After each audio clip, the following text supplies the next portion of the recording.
Hey, welcome brothers to another episode of TGO Men's Ministries. Hey, thanks for tuning in to another episode. I hope you've already clicked subscribe by now. I hope you'll smash that like button.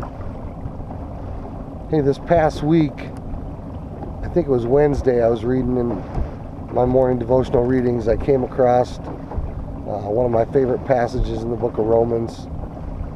And Daryl and I were just talking about this a little bit ago, but every time I read this passage, something new or different sticks out to me. But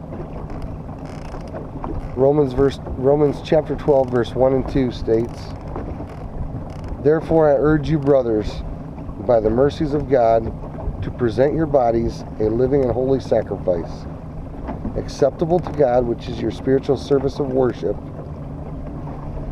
And do not be conformed by this world, but be transformed by the renewing of your mind, so that you may prove what the will of God is, that which is good and acceptable and perfect." I think for a lot of Christians, particularly guys like myself, that renewing of the mind portion of that verse is one of our challenges in our walk with Christ. I think part of our sin nature, particularly for guys, we get a notion set in our head and we're kind of stuck on it. And I find that it's pretty difficult to learn to look at the world through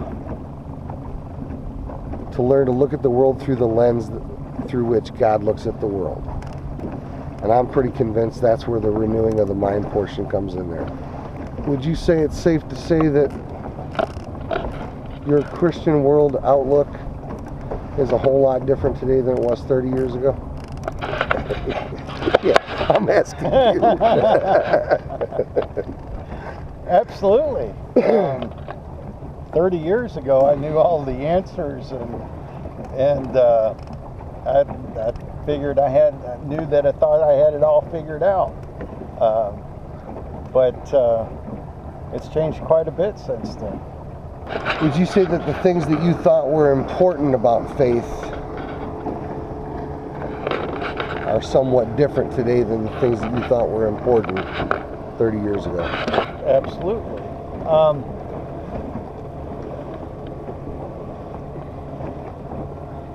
It's hard to put your finger on what those things are. It's a different set of priorities. It's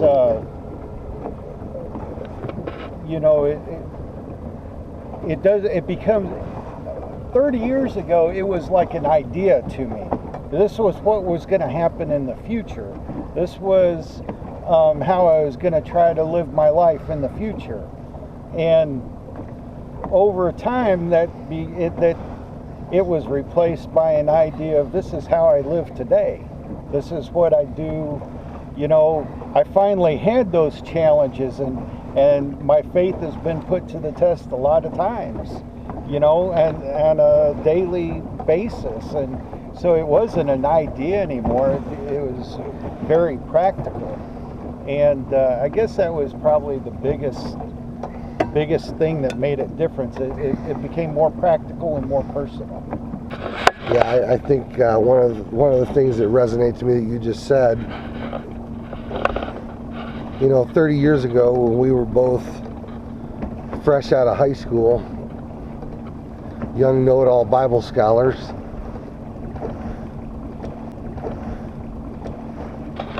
I agree that to a large degree we kind of thought we had all the answers.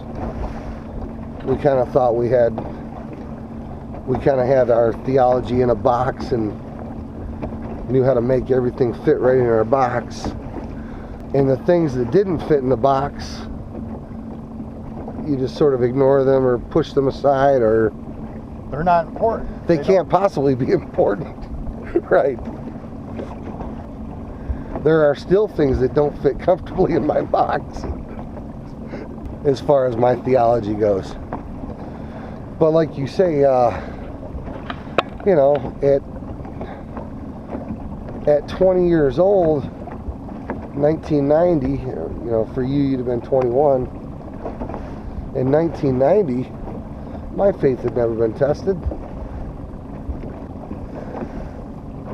I'd never encountered the most difficult thing I'd ever had to deal with by the time I was 20 years old was the loss of my grandfathers, which was a gigantic loss in my life, but didn't test my faith. But now, 30 years later, there have been a few things that have tested my faith. And I am certainly not saying that I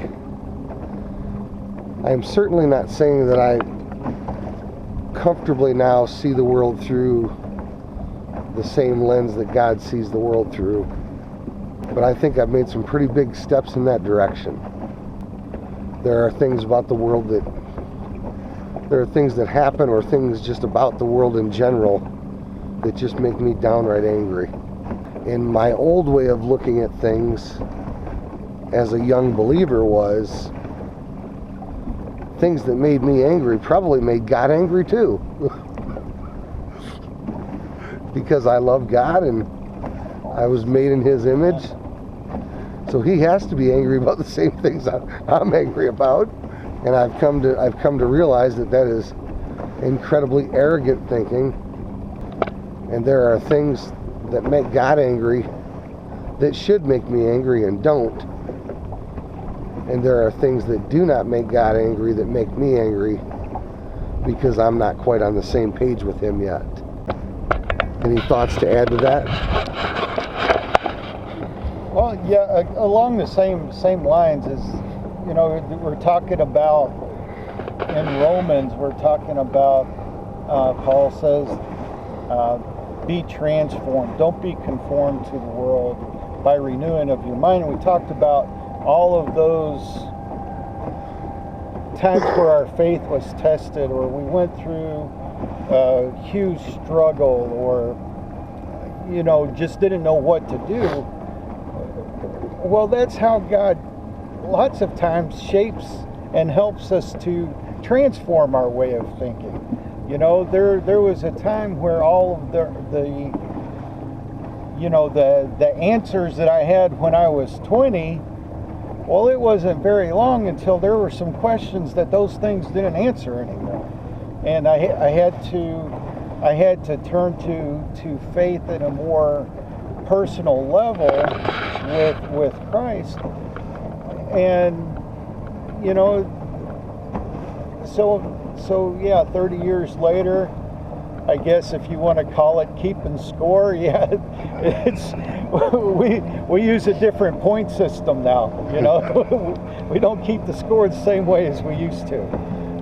So I guess if you're thinking about it that way, we have transformed, or in the process of transforming, and in the process of renewing our minds. We're a little bit better fishermen than we were 30 years ago too. Much better. It's still a work in process. Yeah, definitely still a work in process. But we figure the puzzle out a little bit more often than we used to.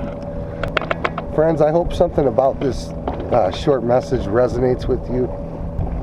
Maybe in reading this passage, something different will resonate with you. And please, if that's the case, share that in the comments below.